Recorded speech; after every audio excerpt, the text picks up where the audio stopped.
ఇల్లు ఇల్లాలు పిల్లలు జూలై 29 ఎపిసోడ్. భాగ్యం బాగోతం మొత్తం నర్మదికి తెలుసు. వాళ్లది ఇడ్లీలమ్ముకునే బ్యాచ్ అని కనిపెట్టింది. కాని ఆ విషయాన్ని బయట పెట్టకుండా నాంచుతోంది. రామరాజుకి ఆ విషయం కూడా చెప్పలేదు. నేటి రాత్రి ప్రసారం కాబోయే ఎపిసోడ్లో ఏమైందంటే, అటు ప్రేమ ఇటు నర్మదలను చెడుగుడు ఆడుకుంటుంది శ్రీవల్లి. ఇంటి పెత్తనం చేతికి రావడంతో గొర్రెమామ రామరాజు అండతో చెలరేగిపోతూ తోడికోడలను చిత్రహింసలకు గురిచేయడాన్ని నిన్నటి ఎపిసోడ్లో చూశాం. ఇక ఈ రోజు రాత్రి ప్రసారం కాబోయే ఎపిసోడ్లో ఏమైందంటే, రామరాజు ఫోన్లో మాట్లాడుతూ ఉండగా నర్మద వచ్చి అతనితో మాట్లాడే ప్రయత్నం చేస్తుంది. మామయ్య గారు అంటూ ప్రేమగా పిలుస్తుంది. కాని వాడు మాత్రం ఎప్పటిలాగే మొహం డాష్లా పెట్టుకుంటాడు. మామయ్య గారండి, నేను ఆఫీస్కి వెళ్లి వస్తాను అని చెప్తుంది. ఆ మాట విని ఉలకడు పలకడు. మళ్లీ అదే మాట చెబుతుంది నర్మద. అయినా సరే మాట్లాడకుండా వెళ్ళిపోతాడు. దాంతో నర్మద, ఎన్నెన్నో కలలు కన్నాయి కన్నె కళ్ళు, కన్న కలలన్నీ ఇచ్చాయి కన్నీళ్లు, అయ్యో పాపం అని ఓ ఏడుపు సాంగు వేసుకుని ఏడుస్తూ వెళ్ళిపోతుంది. దగ్గరున్నప్పుడు మామయ్య మామయ్య అన్నా పట్టించుకోని శాడిస్టు మామ రామరాజు ఆమె వెళ్ళిపోతుంటే మాత్రం తెగ ఫీల్ అయిపోతాడు. నర్మద కన్నీళ్లు పెట్టుకోవడాన్ని చూస్తాడు. మరోవైపు ప్రేమకి స్టోర్ రూమ్ క్లీన్ చేయమని శిక్ష వేస్తుంది శ్రీవల్లి. ఏడుస్తూనే స్టోర్ రూమ్ ని క్లీన్ చేస్తూ ఉంటుంది ప్రేమ. కోడలు ఇబ్బంది పడడాన్ని కళ్లారా చూస్తుంది వేదవతి. అయితే ఈమె కూడా ఉలకదు పలకదు, అలా బొమ్మలా చూస్తుందంతే. ప్రేమ తిరిగి చూసేసరికి మాట్లాడకుండా వెళ్ళిపోతుంది. దాంతో ప్రేమ ఓవైపు ధీరజ్ సూటిపోటి మాటలు, మరోవైపు అత్త మౌనం. నరకం అంటే ఏంటో ఎలా ఉంటుందో చూస్తున్నాను. నాకు నేను ఒంటరినైపోయాను. ప్రేమగా పలకరించేవారు, ఆప్యాయంగా అక్కున చేర్చుకునేవారు లేకుండా పోయారు. ఆ దేవుడు నా తలరాతను ఇంత కఠినంగా ఎందుకు రాశాడో అర్థం కావడం లేదు అంటూ కన్నీళ్లు పెట్టుకుంటుంది. ఇక ప్రేమ స్టోర్ రూమ్ క్లీన్ చేస్తూ ఉంటే బయట్నుంచి ఆమె తండ్రి సేనాపతి చూస్తాడు. కూతురు పడుతున్న కష్టం చూసి అల్లాడిపోయి కన్నీళ్లు పెట్టుకుంటాడు. కూతురు దగ్గరకొచ్చి, ఏంటమ్మా ఇది? మీ అమ్మ ఇంట్లో నీతో ఏదైనా పని చేయిస్తే నా బంగారు తల్లితో పని చేయిస్తావా అని కొట్టడానికి వెళ్లేవాణ్ణి. నా కూతురు అత్తారింటికెళ్ళినా కూడా పని చేయాల్సిన కర్మేంటి? కాలు మీద కాలేసుకుని మహారాణిలా ఉండే ఇంటికి కోడలిగా పంపిస్తాను, 10 మంది పనోళ్లను పెడతాను అని గర్వంగా చెప్పేవాణ్ణి. కాని చివరికి నువ్వే పని మనిషిగా మారావు కదమ్మా.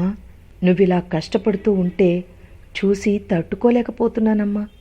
నా ప్రాణం వెలువెల్లాడిపోతోంది. ఏంటమ్మా నీకీ కర్మ? చివరికి నీ జీవితం ఇలా అయిపోయింది. ఇది చూడ్డం కోసమేనా బ్రతుకున్నాను? కోరి కోరి కష్టాలు కొని తెచ్చుకున్నావు. కూతురు కళ్ల ముందే నరకం అనుభవిస్తూ ఉంటే చూసి తట్టుకోలేడమ్మా ఏ తండ్రి. వద్దమ్మా, నీకీ నరకం వద్దు. దయచేసి ఇప్పటికైనా మన ఇంటికి వెళ్ళిపోదాం. వచ్చే తల్లి, జరిగిన వాటిని మర్చిపోదాం. మా కూతురు తప్పిపోయి మళ్లీ మా దగ్గరకొచ్చిందని నిన్ను కళ్లలో పెట్టుకొని చూసుకుంటాం. మమ్మల్ని ఇంకా ఇంకా క్షోభ పెట్టకమ్మా. ఈ తండ్రి ప్రాణం తట్టుకోలేకపోతోంది తల్లి అని కన్నీళ్లు పెట్టుకుంటూ ప్రాధేయపడతాడు సేనాపతి. అయితే ప్రేమ మనస్సు మాత్రం కరగదు. కన్నీళ్లు పెట్టుకుంటూ ఒక్క మాట కూడా మాట్లాడకుండా అక్కడి నుంచి వచ్చేస్తుంది. అయితే సేనాపతి మాటల్ని ధీరజ్ చాటుగా వింటాడు. ప్రేమ ఏడుస్తూ వెళుతుండగా ఒకరినొకరు చూసుకుని, కన్నుల ముందు నీ కలలే ఎన్నడూ పోవు నన్ను వదిలి జన్మంతా దాచేస్తా అంటూ ఓ ఏడుపు సాంగు వేసుకుని బాధపడతారు. ఇక ఆటోలో వెళుతూ నర్మద, నా కుటుంబాన్ని ఆ భాగ్యం వాళ్ళు ఇంతలా మోసం చేస్తూ ఉంటే నేనింకా ఎందుకు చూస్తూ ఊరుకుంటున్నాను? నా కుటుంబం నిండా సమస్యలు నిండిపోయున్నాయి. ఈ సమస్యని చక్కబెట్టాల్సిన బాధ్యత నాది కాదా? మరి నేనెందుకో అడుగు ముందుకు వేయడం లేదు? నేనెందుకు అత్తామామయ్యలతో మాట్లాడలేకపోతున్నాను? నా కుటుంబంలోకి తిరిగి ఎందుకు సంతోషాన్ని తీసుకురాలేకపోతున్నాను? నేను పిరికిదాన్ని కాదు కదా, నాది వెనకడుగు వేసే తత్వం కాదు కదా, మరెందుకిలా రాయిలా ఉండిపోయాను? ఇంట్లో సమస్యల్ని చక్కబెట్టి ఇంటిని చక్కబెట్టాలి.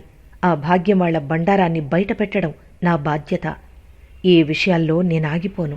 ఇవన్నీ జరగాలంటే ముందు మామయ్య గారికి నాపై ఉన్న కోపాన్ని తీసేయాలి అని అనుకుంటూ ఆటోని రామరాజు గారి రైస్ మిల్లు దగ్గరకు పోనీయమంటుంది. అనంతరం నేరుగా రైస్ మిల్లు దగ్గరకు వెళుతుంది నర్మద. అయితే నర్మదను దూరం నుంచే చూసిన శాడిస్ట్ రామరాజు, రై తిరుపతి, తనెందుకొచ్చిందో కనుక్కుని మాట్లాడి పంపించు అని అంటాడు. దాంతో తిరుపతి వెళ్ళి ఏమైంది, ఏం కావాలి అని అడుగుతాడు. నేను మామయ్య గారితో మాట్లాడాలి అని నర్మద రామరాజు దగ్గరికి వెళుతుంది. అయితే రామరాజు మాత్రం నర్మదను చూసి సీటు కింద సెగ్గడ్డు ఉన్నోడిలా ఇబ్బంది పడుతూ ముఖం తిప్పేసుకుంటాడు. అయితే నర్మద చొరవ తీసుకుని, మావయ్య మీతో మాట్లాడాలి అని అంటుంది. మొహం డాష్లా పెట్టిన రామరాజు, మాట్లాడడానికేం లేదు అని అంటాడు. మిమ్మల్ని బాధ పెట్టినందుకు క్షమాపణ కోరుతున్నా. దయచేసి ఈ ఒక్కసారికి నాకు సంజయ్షి చెప్పుకునే అవకాశం ఇవ్వండి ప్లీజ్ అని ప్రాధేయపడుతుంది. అయితే రామరాజు నర్మదతో మాట్లాడకుండా, రై తిరుపతి, ఫ్యామిలీ మ్యాటర్స్ ఇక్కడ మాట్లాడకూడదు, తనని వెళ్ళమని చెప్పు అని అంటాడు. మరి అప్పట్లో శ్రీవల్లి వచ్చి ఇంట్లో వాళ్ళందరి గురించి ఎక్కిస్తూ ఉంటే సమ్మగా విన్నాడు ఈ శాడిస్ట్ గాడు. కానీ ఇప్పుడు నర్మద మాట్లాడుతుంటే మాత్రం ఫ్యామిలీ మ్యాటర్ ఇక్కడ మాట్లాడకూడదు అంటాడు. అయితే నర్మద, లేదు మావయ్య, నేను చెప్పాల్సింది చెప్పే వెళతాను అని అంటుంది. చెప్తుంటే అర్థం కాదా అని కోప్పడతాడు. పాపం, ఇంత దూరం వచ్చింది కదా, ఏం చెప్తుందో వినొచ్చు కదా, నీకిబ్బంది ఏంటి అని తిరుపతి చొరక వేస్తాడు. నువ్వు చెప్పమ్మా అని నర్మదికి సైగ కూడా చేస్తాడు. దాంతో నర్మద, చూడండి మావయ్య, కూతురికేదైనా కష్టం వస్తే మొదట చెప్పుకునేది తండ్రికే. మరి తండ్రే కూతురి బాధ వినకపోతే ఇంకెవరికి చెప్పుకోవాలి? ఆ బాధను ఎలా మొయ్యాలి? ప్రేమ డాన్స్ క్లాస్కి వెళ్లిన విషయం నిజంగా నాకు తెలీదు, తను నాకు చెప్పలేదు కూడా. కాని ప్రేమను నేనెందుకు సపోర్టు చేశానంటే తను నా చెల్లిల్లాంటిది. ప్రస్తుతం తనకు నా అనేవాళ్ళెవ్వరూ లేరు. తన భర్త కష్టం చూడలేక జాబ్ చేయాలనుకుంది. నాకేమో అందులో న్యాయం ఉందనిపించింది అని ఎమోషనల్ అవుతుంది నర్మద. ఆ న్యాయమే నడి రోడ్డుపై చొక్కా పట్టుకునేట్టు చేసింది. ఇక మాట్లాడింది చాలు, వెళ్ళు అని అంటాడు శాడిస్ట్ మామ రామరాజు. అసలు వీడికి చొక్కా విప్పారు కాని మొత్తం బట్టలిప్పి ఉతికేయాల్సింది అనేట్టుగా ఉంటుంది వీడి మాటలు వింటే. మీకు జరిగిన అవమానానికి చాలా బాధగా ఉంది మావయ్య. ప్రేమ మీకు తెలియకుండా డాన్స్ క్లాస్కి వెళ్లడం తప్పే. పిల్లలు తప్పు చేస్తే తల్లిదండ్రులు క్షమించాలి. మీరిలా ద్వేషిస్తూ శిక్షిస్తే మేము ఏమైపోవాలి మావయ్య అని కన్నీటి పర్యంతమవుతుంది నర్మద. ఆ కన్నీళ్లు చూసిన రామరాజు, అమ్మా ఏంటమ్మా ఇది, ఆడపిల్ల కన్నీళ్లు పెట్టుకుంటే ఎవరికీ మంచిది కాదు, ఈ మంచినీళ్లు తాగు అంటూ నీళ్లు అందిస్తాడు రామరాజు. రై, నువ్వెళ్ళి టీ తీసుకురా అని తిరుపతితో చెప్తాడు. అవేం వద్దు మావయ్య, మా పెళ్ళైన దగ్గర్నుంచి మా అమ్మా నాన్న నాతో మాట్లాడడం లేదు. మా అమ్మా నాన్నల్ని మీలోనూ అత్తయ్యలోనూ చూసుకుంటున్నాను. ఇప్పుడు మీరు కూడా మాట్లాడకపోతే నేను అనాథనైపోయాననే బాధ కలుగుతుంది. నా భర్త నన్ను దూరం పెట్టాడు, అత్తయ్య మాట్లాడడం లేదు, మీరూ మాట్లాడడం లేదు. ఇంత నరకాన్ని ఎలా భరిస్తూ నేను ఉండగలను, ఎన్నాళ్ళు ఉండగలను? మీ దృష్టిలో నేను చేసింది తప్పైతే కోపం పోయే వరకు తిట్టండి, కొట్టండి, అంతేకాని మాట్లాడకుండా శిక్షించకండి. ఏ ఆడపిల్లకైనా ఇంతకంటే గుండెకోత ఉంటుందా అని కన్నీళ్లు పెట్టుకుంటుంది నర్మద.